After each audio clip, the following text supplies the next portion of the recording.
They lied to us.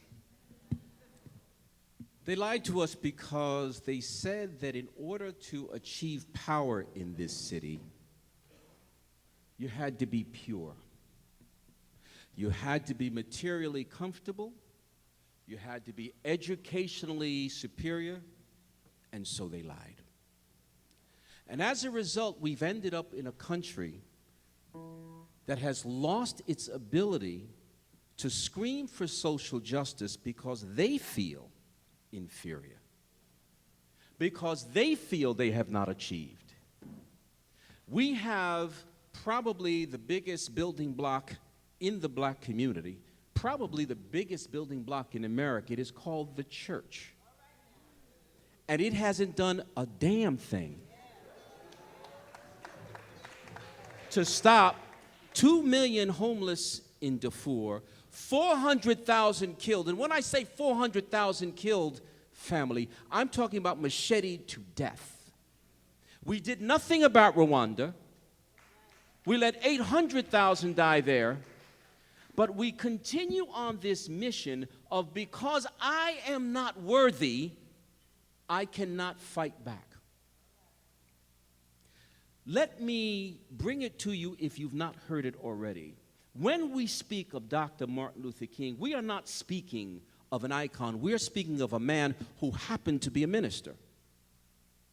I'm going to say that again. He was a man who happened to be a minister. All have sinned and have fallen short of the glory of God is what the book says. And what he based his life on was faith is the substance of things hoped for, the evidence of things not seen.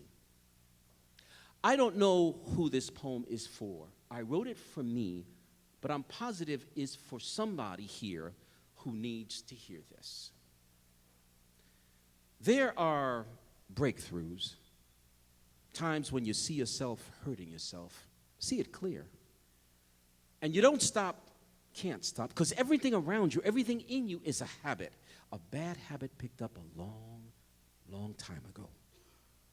And it gets to a point when you just throw up your hands and say, I just can't. No will to finish anything. Plays, records, kids. I dive into the darkness hoping it does what I'm afraid to confront. Emptiness, the void. Seems I disappoint everyone, and age has made failure resonate with such clarity. I figure, what the hell? Why go on? I've lost friends too many, jobs too many, lovers too many. It's not that I don't know the mission. It's not that I've not been born with that sense of mission that screams the answers, what I have to do, how, use the bountiful gifts, the tools, do it. It's simply that I feel so alone, so empty, so hypocritical, so warped. I should know by now. Every time I make a breakthrough, every time I'm given the chance to leave the past, the enemies, the hangouts, the vampires, the madness, every time my prayers are answered, I sabotage it. Go right back to the jail I built. It's comfortable and deadly. And yet while doing and thinking those thoughts that lead to real death, I somehow hope beyond hope it doesn't happen. It must be getting close to the time for the real task. Because every time I make the breakthrough, I get hit real hard. And then I cry real long. Because I know, and everyone else knows, how blessed I am.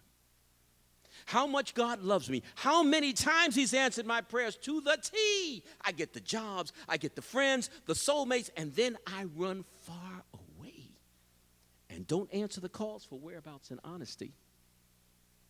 And finally they leave or lie, but still leave, and I make sure they fire me with disappointment and tears for what could have been if only I weren't so. Now I feel so much pain in my body, my soul.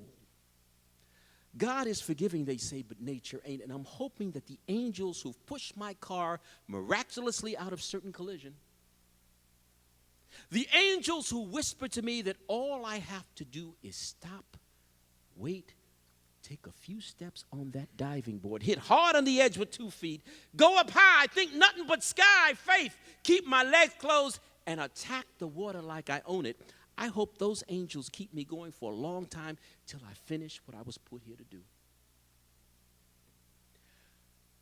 I don't want to fail anymore. I don't want to lie anymore. I don't want to die anymore. I simply want to like myself again, validate myself again, make the day last long with destiny so I can sleep again. My pastor told me it's time to walk without looking back and carry through the poems, the songs I know. There are those who love me, but have seen this performance too many times.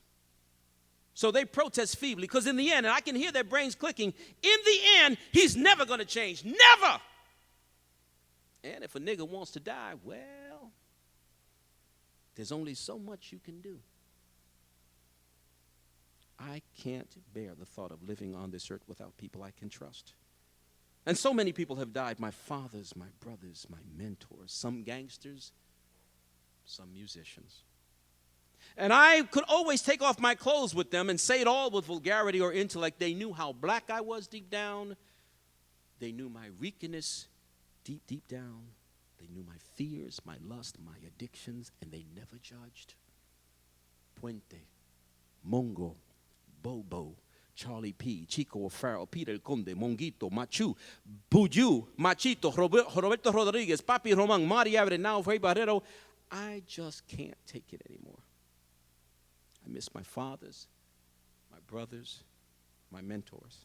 I miss Tony Gorilla and Sapo, KNCC. I miss them horribly. And though Little Louis, Blonde Benny, Louis Machina, and Spanish Raymond are still alive, they've left Barrio Space for another space, some with jail bars, some not. I miss Kane badly. I miss Stokely and Robles, Lucky and Georgie Littleman, Cano and Frankie, Huracan and Bobby Lemus, G.I. and Frenchie. And I miss myself. It hurts real bad, so I should know by now. There are these breakthroughs, times when I see myself hurting myself. My dreams, my prophecies, see it real clear. And now, with an aching body, a torn heart, and very, very little faith in myself or my word, I move slowly, simply putting one foot in front of the other, in the core belief that God is able, even and especially when I'm not. That the love is not earned. It's not earned on a merit system, but given freely, gracefully. This breakthrough I will keep locked vigilantly, watching for the onslaught of doubt and fear that inevitably follow. I'm holding on, but don't know how. I'm holding on, but I don't know why. I'm holding